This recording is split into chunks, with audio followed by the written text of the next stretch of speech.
Hello guys, welcome back to my channel Krishna Kishan. আজ বানাবো chicken roll. তার জন্য প্রথমে 3 বাটি ময়দা নিয়ে নিচ্ছি। এর মধ্যে সাদা তেল, লবণ, চিনি দিয়ে ভালোভাবে ময়াম দিয়ে নিলাম। এরপরে এর মধ্যে অল্প অল্প জল দিয়ে এটাকে ভালোভাবে মেখে নেব। এটাকে পুরো অল্প অল্প জল দিয়ে আলতো হাতে মাখতে হবে যাতে নরম হয়ে যায়। আর তোমাদের তো আমি দেখিয়ে দিয়েছি কতটা পরিমাণ নরম হয়েছে আমারটা।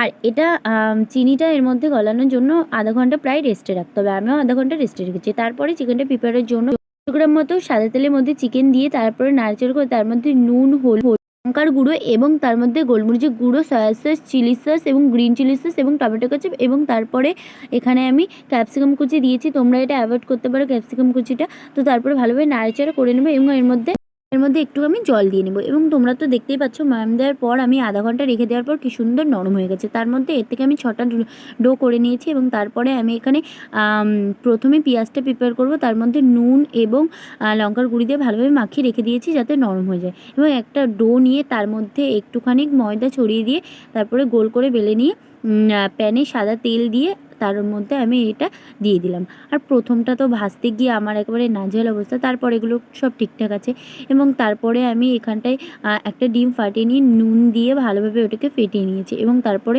ডিমটা দিয়ে তার ওপরে আমি পরোটাগুলো অল্প অল্প করে দিয়ে ভেজে নিচ্ছি। আমি এখানটায় কিন্তু পুরো লো আঁচে ভেজেছি। তারপরে এর মধ্যে শসা, পেঁয়াজ এবং যে চিকেনটা বানিয়েছি সেটা দিয়ে মুড়িয়ে নিলে রেডি।